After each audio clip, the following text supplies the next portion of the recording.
You know, I can't speak on an ongoing investigation, but what I can say is I'm cooperating with the FBI 100%, and not just that, I am not the target. More so than that, you know, if I find any information that I can share, I'm going to be 100% transparent with the community. What we're focused on is running the city, working off of the progress that we've already made in just a short period of time, 18 months. I wish I could say more. I really do. But again, it's an ongoing investigation, so I cannot say further about it. So she was my chief of staff on the city council, and so with that being said, it's an ongoing investigation, and we can't say give out further information. So what I can say about that is that you can see that associations or whatever have you that you would consider association is that everybody was actually, you know, we take pictures with everybody, and so you can see that other electeds have taken pictures with them as well, and so, but that's all that I can say. Again, ongoing investigation, and so we are not able to talk about that. You said, oh, absolutely. You know, at the end of the day, we know that there is a lawsuit right now against the people who are trying to recall me because they're refusing to work with law enforcement to really show who is actually donating money for the recall itself. And so we all should be concerned. We should all be concerned when the Public Ethics Commission has subpoena for this information, which is what they need to do, is show who is donating and how much they're donating, but they're refusing to cooperate. And so that's very concerning. We do know that there are millionaires and billionaires from Piedmont and San Francisco who may be donating to this pact. And so, and that's probably part of the reason why they don't want to actually be transparent about who's donating. You know, I actually didn't say that. You know, I think that those are two very different things, or they could be the same thing. We don't know yet. It's an ongoing investigation. Gotcha. We've done great work coming into office. Let's recall that right when I got into office 18 months ago, that this recall started. So it is a waste of money and waste of resources. Right now, we're dealing with a huge deficit in the city of Oakland, where we are looking under couch cushions to see how we can actually deliver services. This is not the democratic way of doing things, and not just that, but it's going to cost city residents millions of dollars that the city does not have. You know, of course, that's going to be the decision of the city council. That's number one. But you make great points. You know, we don't know who's donating to this pact illegally, right? And we don't know who's behind running the recall efforts in regards to the finance part of it. However, it's going to be on the city council to make that decision. And then number two, again, you know, we all know that this is going to cost the residents in the city of Oakland millions of dollars that we do not have for the services that we need to deliver. What is your plan? Is to do what we've been doing, is making sure that we're effective and results driven. You know, what we've seen is that for many, many decades, politicians have come and gone, and in areas that needed investment, like deep East Oakland with the Coliseum, like West Oakland, you know, where we know that there's a ton of air pollution and inequities, that we've already built out Ramondi Park. You know, we had that for the Oakland Ballers. These are all the successes that we have been able, and they're huge successes, that my administration have been able to deliver for the city of Oakland. And this is how we generate new monies so that we can actually fulfill our duty of serving the city of Oakland and its residents. Let's talk about them. Well, you know, I've already had my mayor's proposed budget out, and it's been out for a few weeks now. And basically, I do believe that the mayor's proposed budget, what we did was we really looked at how do we continue to deliver on the key items. The key item is public safety, first and foremost, right? That's our Department of Violence Prevention. That's our police department, our fire department.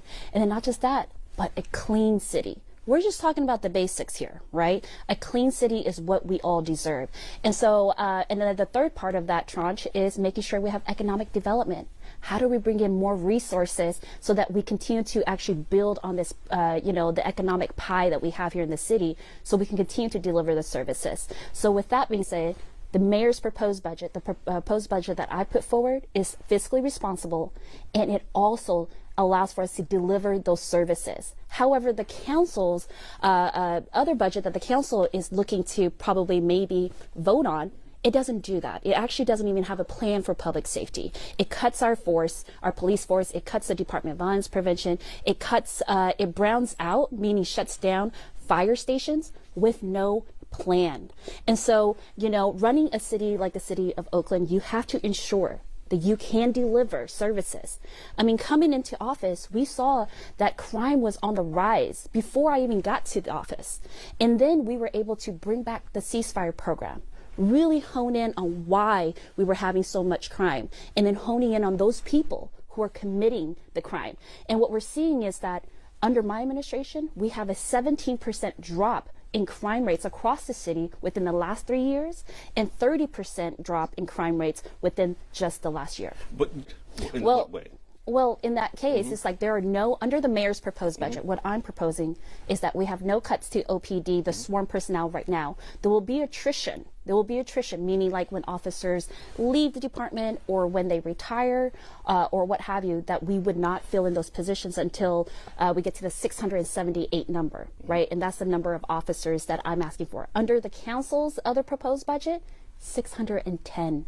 There is no way that we can say that we are actually focused on public safety if we allow for the council proposal to move forward. Department to police. Yeah, you know, the budget cuts, it's happening. We're seeing it's happening across all cities in well, at least all large cities across California.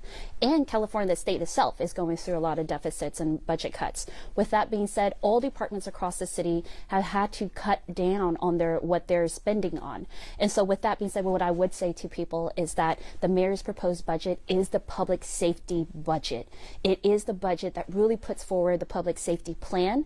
It brings the number of officers 678, but remember, we also have an opportunity to renew Measure Z, and that is going to be important because the renewal Measure Z creates a minimum threshold of 700 police officers. And so moving from 678 to 700 is a lot easier than what the council may be proposing, which is 610. And I warn everyone that that is going to be very dangerous. Well, we know that for decades, everyone's always talked about policy and developing it, but nothing's been done. And so I know that if we move forward with the AASEG, which I am in intimate conversations and negotiations with them, if we are very close to a deal, I should say that this $63 million that could come in from that sale will help us in this dire situation. And that's what these one-time monies can be used for. That is a legal way that we can actually help close that gap. However, to your point, we do have a deficit for next year as well, and that's why we are going to start the budget process. We usually start it in January. Well, I'm telling all of the city staff that we're starting in September to really have the hard conversations about how do we close this gap so that we're fiscally responsible and at the same time able to deliver services and public safety. Yes, absolutely. You know, it's $105 million, right? And at the end of the day,